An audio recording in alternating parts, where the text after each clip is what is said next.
to overstate how bonkers the news cycle is right now. Really? Well, maybe you need to expand your perspective then. Because, in my experience, the news cycle has been consistently bonkers ever since the Clinton administration. I refer to the 1990s, as far as news media, as the tabloid decade. Not that it's ever really stopped since then. Republicans are trying to ram through a train wreck healthcare bill without any hearings. This process is an embarrassment. This is nuclear-grade bonkers. You think political and procedural shenanigans in Congress are some novel event? Okay. The White House is threatening the Attorney General to derail the Russia investigation. So not only does he call Jeff Sessions beleaguered, he says he is not doing his job. While not on the same scale exactly, I would recommend you look up the story of Shirley Sherrod in relation to the Obama administration. Making confused or ill-advised decisions from the Oval Office is nothing new. The fact that Trump both lacks the decorum of a polished politician, as well as the discretion not to rant unfiltered via Twitter, it's really those things that make it seem so different these days. And Trump is actively asking if he's allowed to pardon himself if it turns out he committed a crime. Yes, it is very shady, but it's also a question that has no definitive answer in the Constitution. And the power of the president to pardon people has few legal limitations. I don't relish those limitations being put to the test by a sitting president, but if they are, then it may lead to a revision in the law after the inevitable legal challenges to such an act. That is how our system works. Any one of those stories represents a fundamental breakdown in political norms. Political norms. Again, you may want to look over the conduct and decision-making of the last, 5 presidential administrations and the congressional activities that accompanied them. Now, this is not my endorsing such gridlock and chaos, but I think you might have a narrow notion of what normal is in our government. Just because Donald Trump lacks a classical presidential filter and composure doesn't mean the machinery of government is working any differently today as it did 20 or 30 years ago. But if you turn on CNN or your local news channel right now, things will probably look kind of normal. Let's discuss all of this with our CNN political commentators. When Jeff Sessions wakes up, what is he thinking when he hears this? This is not your typical president. Oh no. Why do I get the feeling that you're going to have me defending CNN here? Even boring. The Senate is trying for a Hail Mary on this healthcare bill. What is the latest? We expect to vote in an hour. Do we know if they have the votes? And that's because our news media isn't great at conveying when politicians have truly gone off the rails. So, because you find the news coverage boring, that means that news outlets are not good at conveying a determination of administrative chaos. So, news needs to be more entertaining for it to be legitimate? Is that what you're getting at?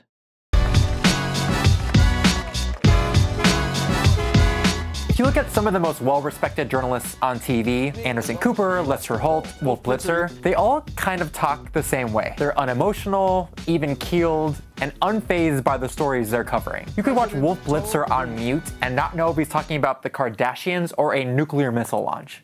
So, in a crisis, you don't want the plain, calm facts of what is going on. News readers need to be bombastic, and loud, and emotional. Did you ever watch Fox News during the Obama administration? I think I found the style of news reporting that you're looking for. The norm in American media is that journalists shouldn't get flustered or outraged or even emotional about the political disputes they're covering. They should present the facts, let panelists argue about it, and then move on. All right, I want to thank everybody coming up. Well, yes. The goal, as idealistic as it is, and honestly, I am boggled that you're using CNN of all places as your point of contention on this, the goal of journalistic integrity is to report the facts as accurately as possible and with as little hyperbole as possible. Afterwards, if a news commentator wants to transition into an opinionated editorial or analysis, they do that in a different segment or program to better distinguish the news from opinion. It was the blurring of these two categories to near extinction that made Fox News such an engine of nonsense over its lifetime. It's also the reason Fox News became so successful, transforming news from a journalistic pursuit into a form of emotionally charged entertainment. Which is exactly what it sounds like you are advocating for. And in normal political disagreements, that's fine. But in the Trump era, it's made political journalism feel totally inadequate. Feel inadequate. Got it. Take the recent Senate healthcare vote. Republicans voted to consider a bill without knowing what was in it. Congress has never voted on a piece of legislation that a sizable portion of its members did not fully read or understand. This has never happened before. Got it. They tried to pass it in the dead of night with no committee hearings, and the bill was so bad they made Paul Ryan promise not to pass it, hoping they'd come up with something better before it was too late. Again, you say this as though it is something revelatory, that such things are unique to this time or to this presidential administration. Now, I am obviously jaded. I don't like the nonsense Congress does, or the constant time they waste in doing it, but again, this is nothing new. That's a gross hijacking of the legislative process. It's gambling with the lives of millions of people. Even conservative commentators called it disgraceful. My previous statement still stands. But on CNN, business as usual. What is the strategy on healthcare? What's amazing, we still don't know if there are 50 Republican votes. Can the Republicans come up with something that gets 50 votes? Can they? No freaking out. News reporters need to be freaking out. Got it. If the bill is as bad as Senate Republicans say, then they don't have to worry about House Republicans deciding to pass it. Don Lemon just doing his thing. I mean, when you say the skinny repeal, it makes it sound like a diet plan. Well, they I want mean, to they drop want- the weight yeah, of this yeah. bill. What were the horn sounds meant to signify there? Anyway, Don Lemon is not behaving correctly. Well, depending on the circumstances, I might have to agree with you on that one. But if you're saying that Don Lemon not freaking out on air is a bad thing, I'll have to disagree with you there. The same thing happened after Trump started looking to get rid of Jeff Sessions and Robert Mueller, which would effectively trigger a full-scale constitutional crisis. Mueller can only be fired by the Attorney General for good cause. Sessions has recused himself from the matter, so he will not be the one to make that call. The power to fire Mueller then dissolves to the Deputy Attorney General, Rod Rosenstein. And Rosenstein has not indicated that Mueller has or is doing anything that would necessitate his being fired.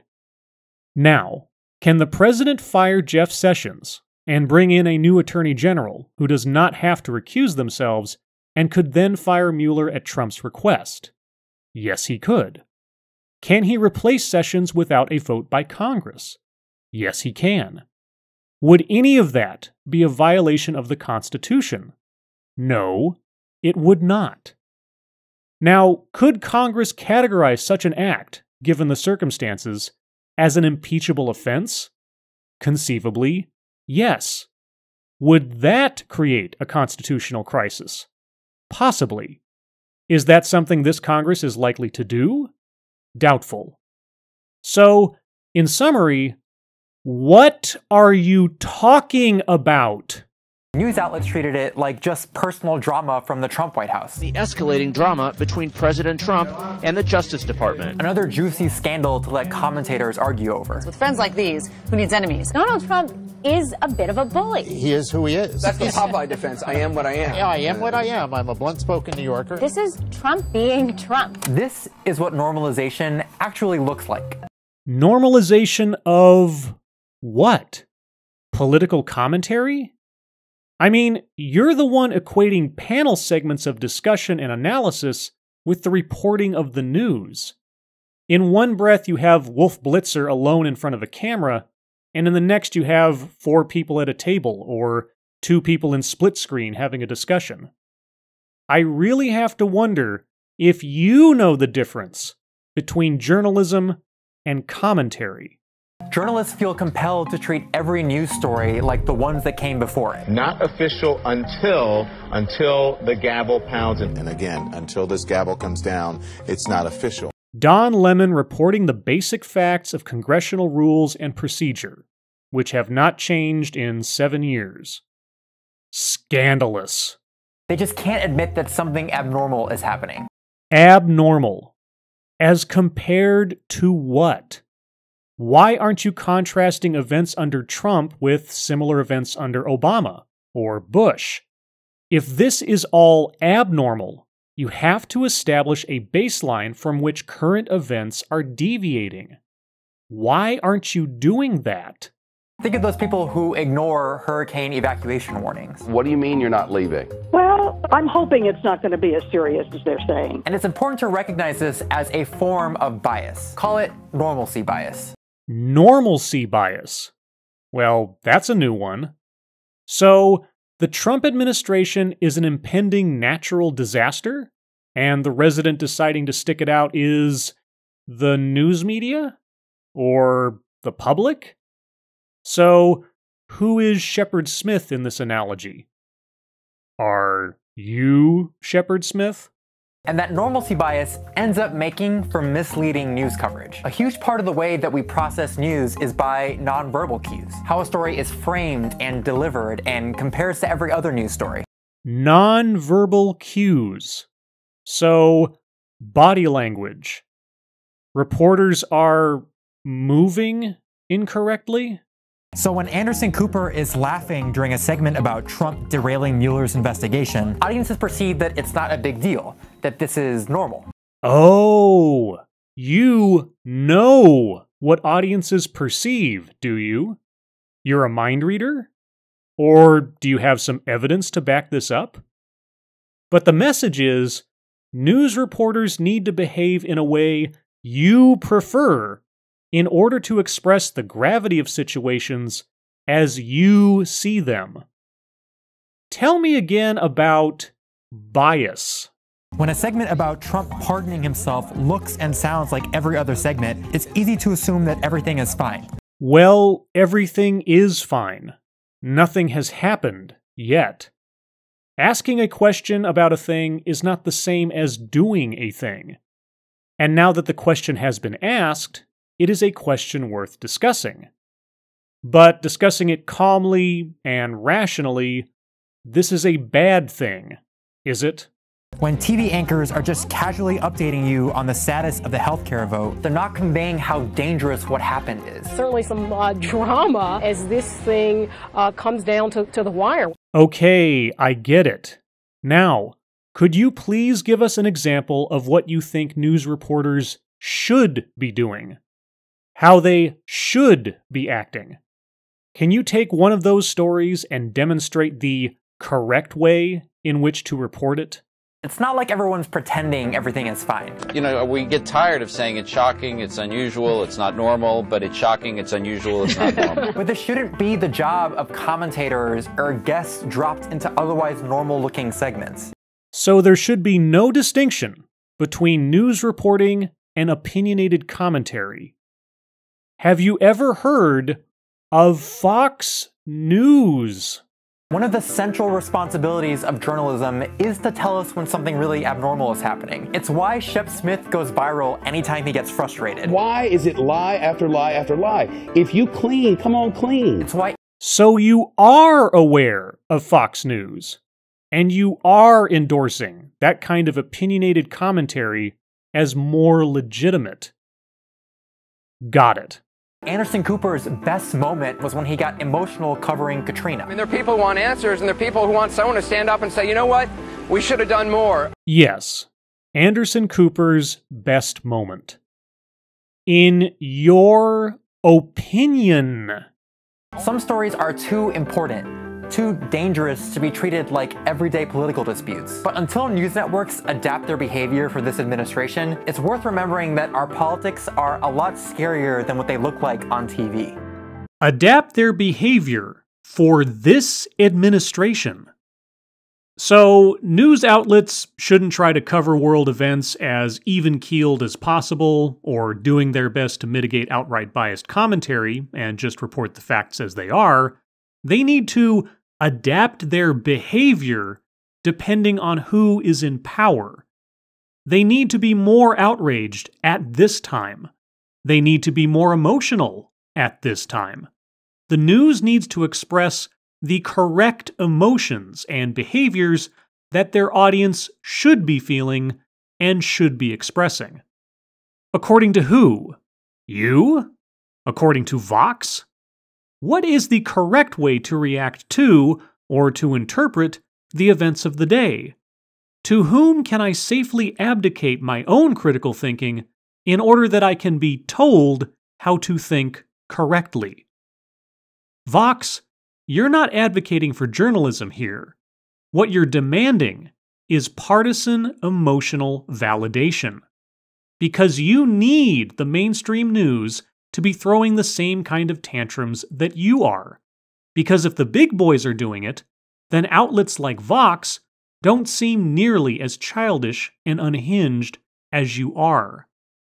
It would normalize tantrums. I call it tantrum bias. Do you like it? I made it just for you. As always, thank you for watching.